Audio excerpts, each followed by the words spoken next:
Good morning বন্ধুরা, পায়েলের cooking হাউসে সকলকে জানাই স্বাগত। সবাই ভালো আছে তো? আশা করি আমি ভালো আছি। কিন্তু আজকে রান্না করব মাছের ঝোল আলু দিয়ে। এই যে কাতলা মাছ নিয়ে নিয়েছি, তার জন্য এই যে এই মশলাগুলো নিয়ে নিয়েছি।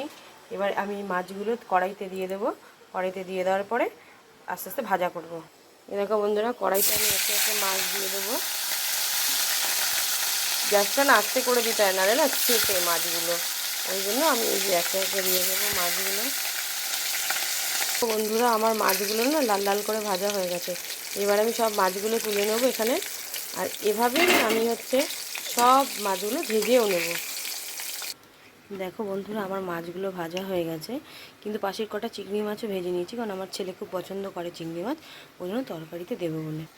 দেখো বন্ধুরা, ওই কড়াইতে মাছ ভাজার কড়াইয়ের মধ্যেই কতটা সর্ষের তেল দিয়ে দেবো। ওই সর্ষের তেলটা গরম হলেই কতটা মশলা দিয়ে দেবো। দেখো বন্ধুরা, আমার কড়াইয়ের তেলটা না গরম হয়ে গেছে, ধুঁয়ো উঠছে। ওর মধ্যে জিরা, সাদা জিরা আর গোটা গরম মশলা ফোড়নে দিয়ে দেবো। যেটা হতে থাকুক, তার মধ্যে আমি আলু কেটে রাখা দিয়ে দেবো।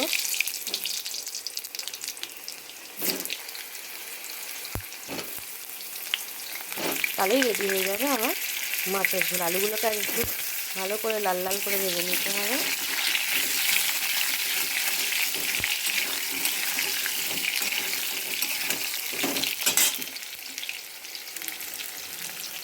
এর মধ্যে আমি পরিমাণ মতো নুন দিয়ে দেবো, একটুখানি হলুদও দিয়ে দেবো, কিন্তু পরে মশলায় দেবো। এখানে এখন আমি দিলাম, যাতে আলুটা তাড়াতাড়ি ভালোভাবে ভাজা হয়ে যায়। ওদিকে আলুগুলো লাল লাল করে ভাজা হতে থাকুক, ততক্ষণ আমি পেঁয়াজ আদা রসুনের পেস্টটা করে নেব। এরকম বন্ধুরা, আমার মশলাটা করা হয়ে গেছে। এবার আমি কড়াইয়ের মধ্যে মশলাটা দিয়ে দেবো, দিয়ে নাড়বো।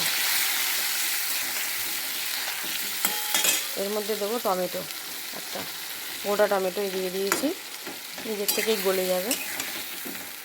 একটুখানি পরিমাণে জিরার গুঁড়ো দেবো, বেশি না, ভাজা জিরার গুঁড়ো। এটা আর বেশি দিলে তিতো হয়, গন্ধ হয়ে যায়, বাজে, ভালো লাগে না।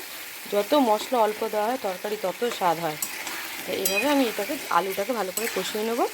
দেখো বন্ধুরা, আমার মশলাটা কষানো হয়ে গেছে, ভালো করে তেল ছেড়ে দিয়েছে।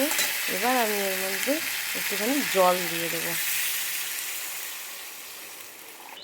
দেখো বন্ধুরা, মাছের ঝোলটা টকবক করে ফুটছে। এবার আমি কি করব, এখন মাছটা কিন্তু আমি দেবো না, আমি গ্যাসটা আস্তে করে দেবো। তারপর এই আলুটা সেদ্ধ হবে, আলুটা সেদ্ধ হয়ে যাবে তাড়াতাড়ি, কারণ এটা চন্দ্রমুখী আলু। তারপর আমি আস্তে করে গ্যাসটা দিয়ে দিচ্ছি, ঢেকে দেবো। এখন ঢাকনা দেওয়ার পরে পরে আমি মাছটা দিয়ে টকবক করে ফুটিয়ে নামিয়ে দেবো। আজকের রান্না হচ্ছে কাতলা মাছ দিয়ে চন্দ্রমুখী আলু দিয়ে ঝোল। এটা যে বাঙালিদের কত মানে একটা প্রিয় খাবার। আমাদের দুপুর হলেই মা বলে বাঙালি মাছে ভাতে বাঙালি। তা মাছ ছাড়া কিন্তু বাঙালিরা খেতে পারে না। তা আজকে ওই জন্যই দেখালাম কাতলা মাছের রেসিপি আমি কীভাবে বাড়িতে রান্না করে খাই। দেখো বন্ধুরা, আমার এগুলো না আলুগুলো সব সেদ্ধ হয়ে গেছে। এবার আমি এখানে একে একে মাছ দিয়ে দেবো।